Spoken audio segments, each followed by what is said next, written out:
This is CBN NewsWatch. It is November 19th, Thursday. I'm Ephraim Graham. Ahead today, a grim milestone as the United States passes 250,000 deaths from the coronavirus. But the new vaccines are promising the end could be in sight. The battle for the White House as the Trump team is trying multiple court challenges in key states to change the election results. Slanted news media, we're going to hear from one veteran journalist about the bias in the news media. And faith versus fear, we're going to hear from Christian leaders about what helped them in their own battle against the coronavirus. All those stories and more are ahead in this edition of CBN NewsWatch. I want to begin this half hour with the grim milestone in the coronavirus resurgence. Now, more than 250,000 Americans dead, and the disease still spreading rapidly. Right now, we are in a absolutely dangerous situation. This is not crying wolf.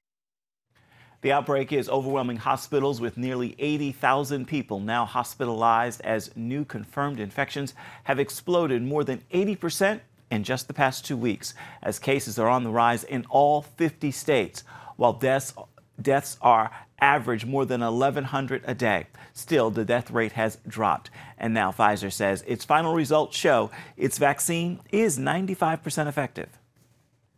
Between this and the Moderna vaccine, it looks like we have two vaccines that are going to end up being very effective. Once they are widely deployed, it's going to make a huge difference in bringing the pandemic under control.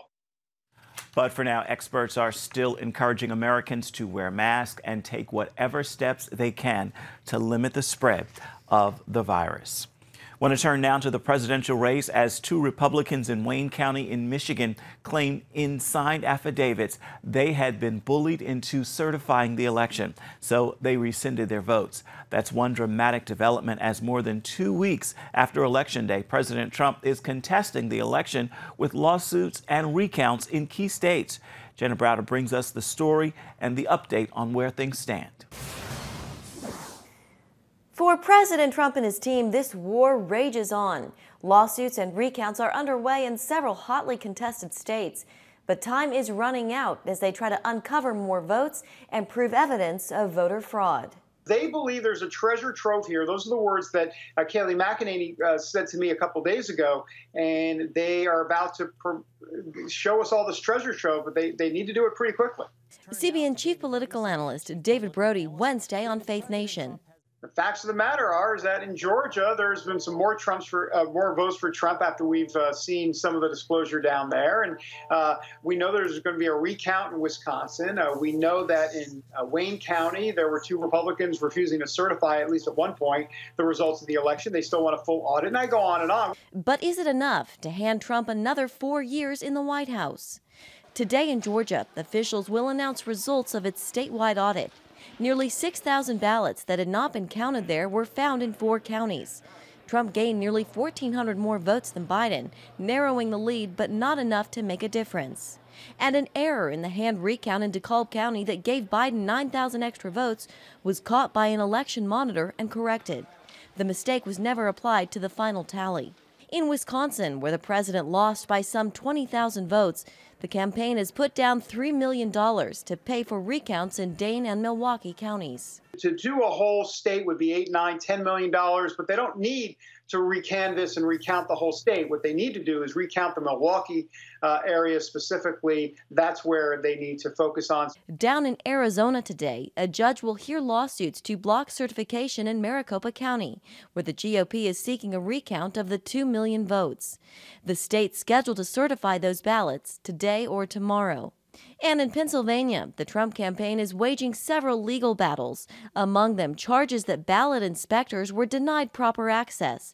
The Trump team has filed suits in all of these states as well as Nevada, but most have been defeated. Fred Lucas, White House correspondent at the Daily Signal, put all of this into historical context on Faith Nation. Race that went on for 36 days. If you go back to 1876, issues like that went on from November into March before they figured that out. 1824, that was a basically litigated election in the House of Representatives. So what we're looking at here is not an unheard of thing. It's certainly not unprecedented to challenge the outcome of a presidential race.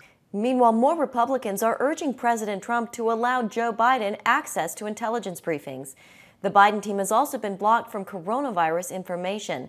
They say this could put their administration behind by weeks come January when he takes office. In Washington, Jenna Browder, CBN News. For now, much of the election results are still in the courts, but the battle could go beyond that. Paul Strand has this look at one long-shot scenario.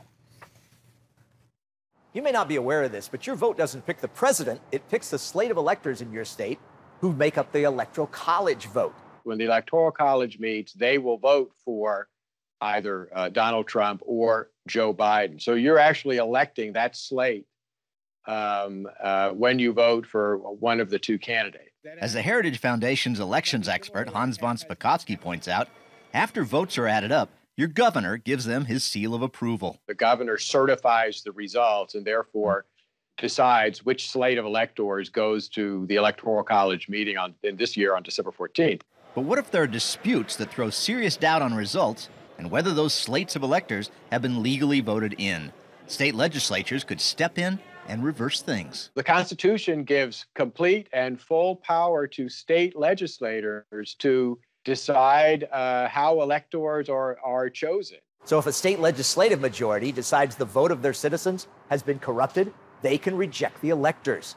If that happens, they can choose their own slate of electors. So dueling slates would then be headed to Congress.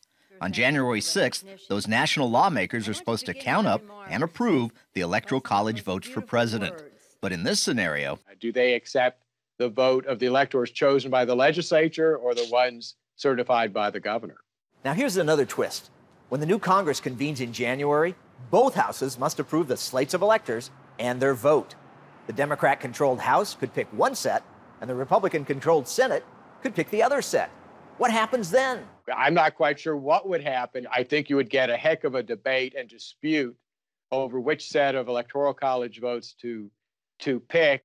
So how to get out of this bind? Under the 12th Amendment, if neither candidate has the number of Electoral College votes needed to win, which I guess is a possibility, well, then the House of Representatives picks which of the candidates is the president. You might assume that means the Democrat majority there will automatically pick Biden. But that's not how the U.S. Code orders the House to do its presidential vote. Each state only gets one vote. So what would have to happen in each state is the congressional delegation would have to hold its own vote, and majority wins. Whichever candidate the majority of the congressional delegation picks, they would cast the one vote of that state for that candidate. Republican delegations in the House currently control a clear majority of the 50 states. Imagine the irony. In that case, a Democrat-controlled House could be what ultimately elects a Republican president. It would be a very funny irony, that's for sure. But both Trump supporter Ken Starr and Trump opponent Lawrence Tribe told Fox News they doubt state legislatures will put the House in this position because they're unlikely to pick electors themselves. The legislature does have the ultimate authority, as we know, under the Constitution, to determine how the electors are chosen. However, in each of the states, there are going to be state laws that cabin that discretion. And I've seen that a number of Republican legislators in different states, at least 4 states, have said, we would not do any such thing. So I think it's more of a theoretical. These state legislatures have made clear they are not going to risk their own political future by trying to override the overwhelming views of their own constituents. And besides, the state legislature is itself a creature of state law. And under those state laws, the governors have veto power. Though vetoes can be overturned. Paul Strand, CBN News, Washington. Coming up, we'll look at the slanted news media from a veteran journalist who was on the inside for many years. We're going to bring you a look at our conversation with Cheryl Atkinson and her new book right after this.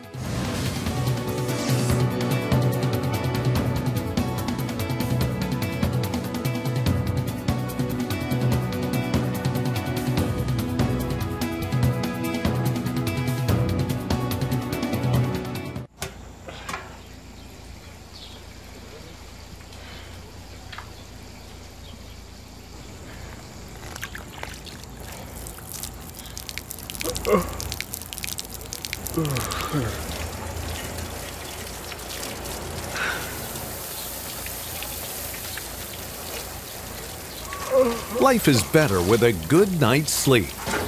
Get your free DVD or booklet of Protect Your Sleep as the world watches from the outside. It's a big diplomatic tug of war here in the Middle East. Go inside the story with Jerusalem Dateline. Israeli archaeologists are talking about a discovery that could change the thinking about the Temple Mount. Join CBN Jerusalem Bureau Chief Chris Mitchell and get the biblical perspective on the events shaping the world. What starts in Israel then ends up going to other places. Watch Jerusalem Dateline Friday night at 9:30 on the CBN News Channel.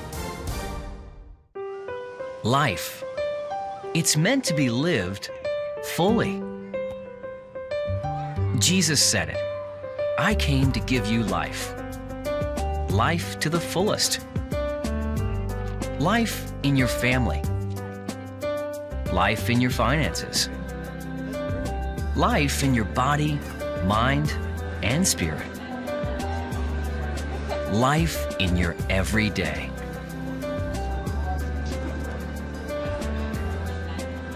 At CBN.com, we're taking what Jesus said seriously. We're here to help you discover life. Life. Live it fully. CBN.com.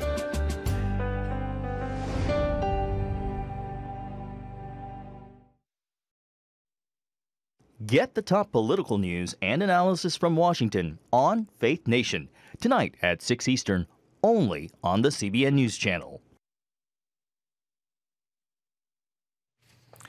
In all the talk of fake news and social media censorship, Americans have little trust in the major media. A Gallup poll taken just prior to the election found only 9% of those questioned said that they trust the media a great deal.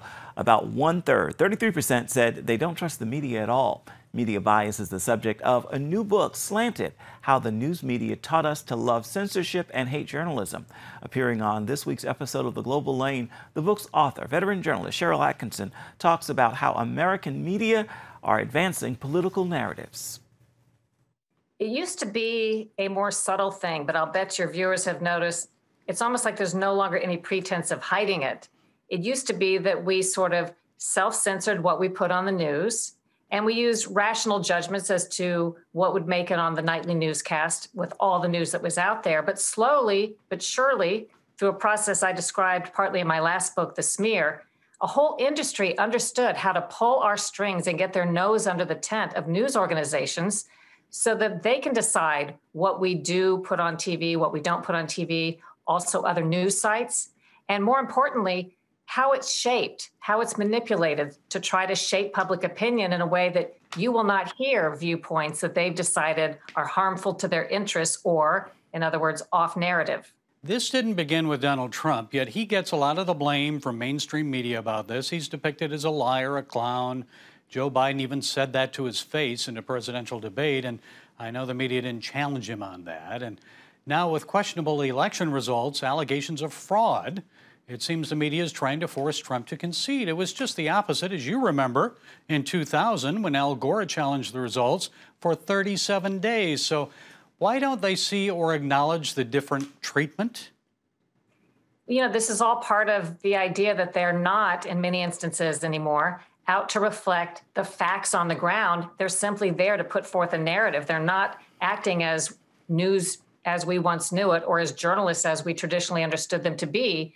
They're simply trying to forward certain political or corporate interests. So from that standpoint, they're succeeding quite well when they make sure they put forth a narrative. But you use your cognitive dissonance when you watch the news and you say, as you just did, this doesn't make sense. I call it the substitution game. When you know that but for the name being changed to a different party, something would be handled entirely differently. You know that there's a narrative at play or there's somebody trying to manipulate an outcome or public opinion. And I like to ask the question when it comes to the election, how would it have been covered if not for the narrative? How would this have been covered if journalists had approached this from a neutral standpoint? And I think you have a whole different landscape if that had been the case, both building up to this election and what's happened since. You also have an entire chapter on the Russia investigation. You mentioned that not only did it reveal a massive FBI scandal, but also a massive media scandal, because what the media claimed over 2 years was completely false. Why were there no media corrections or apologies to Donald Trump, at least, as you point out, to Carter Page or the American people? Without that, many Americans still believe the narrative that the president and others were involved in colluding with the Russians. One of the biggest scandals of our time, how the news media has changed and redefined what it means to be a journalist so that they could weaponize their efforts against the president that they decided they didn't like, or who was an outsider and not in with the proper money and political interest that they wanted him to be in with. And the media just threw out basically longstanding ethics rules and guidelines, and even proudly said that we were doing it and said it was to address a uniquely dangerous president. I argue that there is never a more important time to follow our guidelines and standards, that's why they exist, than when we perhaps don't like the subject of our reporting. Otherwise, we don't really need them. We need them to make sure our behavior is consistent and our reporting is accurate, even when we have an emotional feeling about somebody we're reporting on. Instead, all of this wild misreporting based on, innuendo, things that would never have been reported, anonymous sources, wrong sources, things that wouldn't have been done 10, 15 years ago. A lot of people would have been fired if this had happened.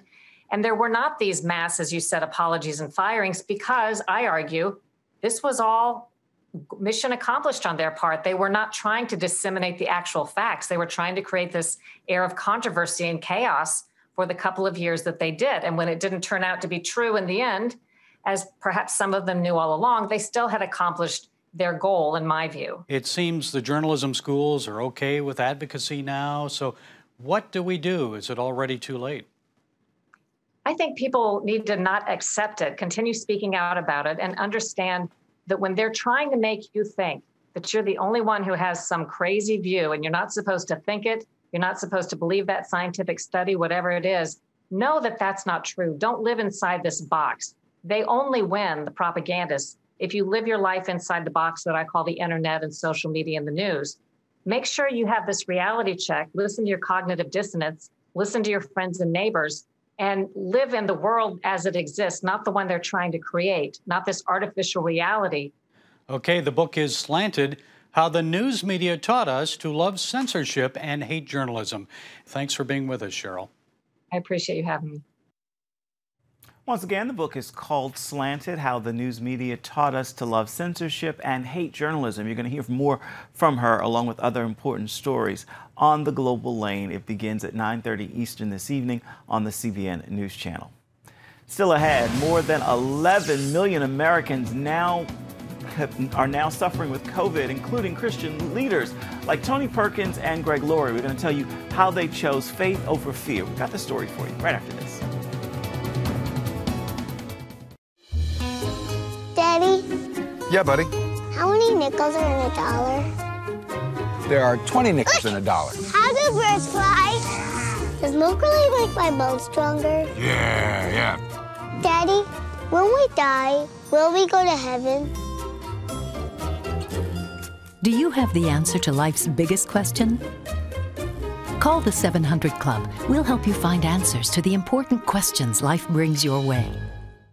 Watch breaking news, in-depth exclusive stories and programs from health to entertainment you won't find anywhere else. The CBN News Channel, a perspective you can trust. Enjoy credible news reporting from around the world. Discover inspiring programs and stories of hope, all in one place from a Christian perspective. The CBN News Channel, a perspective you can trust. To watch the CBN News Channel, download the app or visit cbnnewschannel.com. Hello, I'm Dr. David Perlmutter, board-certified neurologist and #1 New York Times bestselling author. Wouldn't it be great to boost your energy, eliminate brain fog, and even reverse brain disease? Well, you can, and I'm going to show you how, along with some of the world's most well-respected brain experts in this DVD, Protect Your Brain. Get Protect Your Brain, a free DVD only from the Christian Broadcasting Network, featuring experts on the cutting edge of neuroscience and brain health. No matter how many times you've failed in the past, you really can do this. In Protect Your Brain, you'll discover simple strategies to keep your brain young and healthy. Improve your memory. Discover the gut-brain connection. In Protect Your Brain, Get your free copy at CBN.com or call 1-800-700-7000. If you want to improve the quality of your life, get the DVD, Protect Your Brain, and get it today.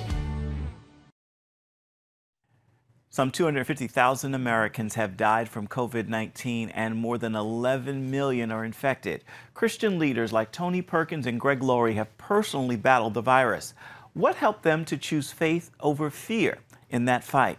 John Jessup has the story. So we give you all the praise and we give you all the glory. The Apostle Paul encouraged New Testament believers not to be anxious, but to pray. I just want to thank everybody for all your prayers, though, because it really has been an incredible period of time. It's one way Christians have been waging a fight against the coronavirus.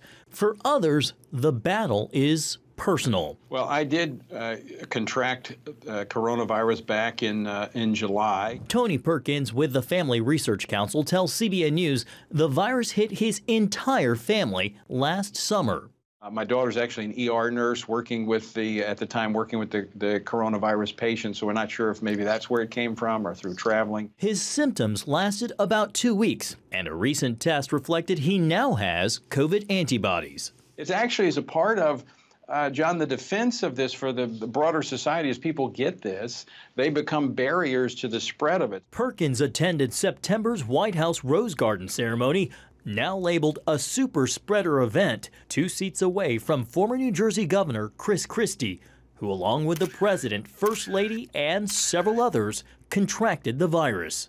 You may have heard that I've tested positive for COVID-19. Also there, Harvest Christian Fellowship pastor Greg Laurie, who made this impassioned plea in a video he sent to CBN News. I just wish at a time like this we could not politicize something like this and show compassion to people that are struggling with this. It's real. Perkins and others now say it's time for the church to go on the offensive. This is a moment for us where we need to be leading, and quite frankly, I don't think we've done a really good job of it. Again, I understand this is serious. I understand people have died from this, but people have died from other things. We live in a dangerous world. We cannot hide. We have to stand with common sense, taking the necessary precautions. At a recent rally called Freedom Sunday, Christian leaders urged fellow believers to choose faith over fear and to take a stand and resume in-person worship. We cherish the church's right in America to gather. But how many know that we've been essential for 2,000 years? And all the more with the pandemic, we need to be the first responders as believers. A practice that pits public safety against the First Amendment right to worship, now being challenged in the courts.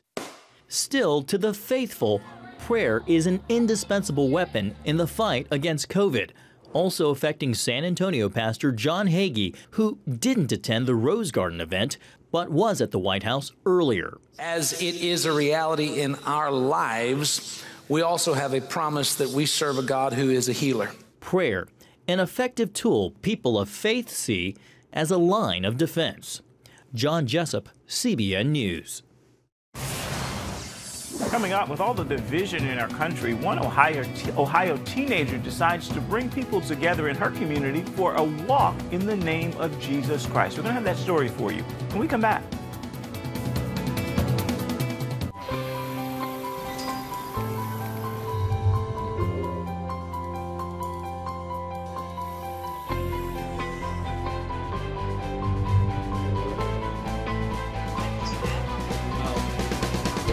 Region's first ROTC graduate student.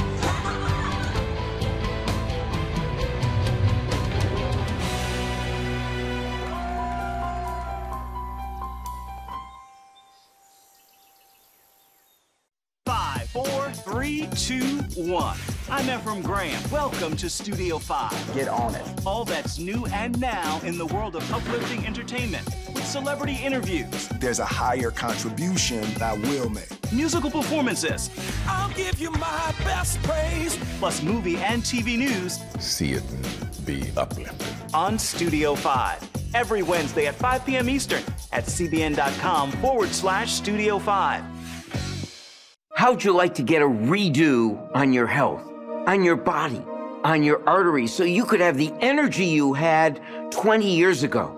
The great news is you can. I'm Dr. Mike Roizen, chair of the Wellness Institute at the Cleveland Clinic.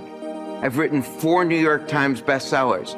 But even better than having to read all that, you can listen to this DVD and watch it. Protect your heart? Yes, you can. Here's how. Go to CBN.com or call 1-800-700-7000 for your free copy of Protect Your Heart. Let the medical experts show you their new discoveries on how to avoid heart disease and even reverse it. Easy steps to uncover the hidden dangers in your medicine cabinet, reduce stress, and get a complete do-over for your health. Call 1-800-700-7000. That's 1-800-700-7000. Or go to CBN.com to claim your free copy of Protect Your Heart. It has the power to influence weight loss, boost your immune system, and improve brain function. We've seen an explosion of data on the role of the gut microbiome in health. The free Build a Better Gut booklet reveals the latest information about the gut microbiome. You'll discover how your gut affects the rest of your health. The gut microbiome has been linked to depression and cancer and heart disease. Learn how to build a stronger, healthier gut. The microbiome, if it's in good composition, are really protecting us all the time from more invasive things. Get the Build a Better Gut booklet, free from the Christian Broadcasting Network. Call 1-800-700-7000 or go to cbn.com/buildabettergut. You need to make sure that your microbes are working with you, not against you. And if you order online, you'll get immediate access to the Build a Better Gut series, a digital copy of the booklet, and related bonus material. Build a Better Gut today. Call 1-800-700-7000 or go to cbn.com/buildabettergut for your free copy. With all the turmoil in recent months in this country, 18-year-old Leah Brinker in Ohio felt inspired to bring people together for a prayer walk. She led Prayer Walk 2020 in Coshocton County last Saturday, where 80 people walked 2.5 miles and rejoiced together, all in the name of Jesus. She told CBN News she was inspired to organize the event after hearing about Franklin Graham's prayer march in Washington, D.C. in September.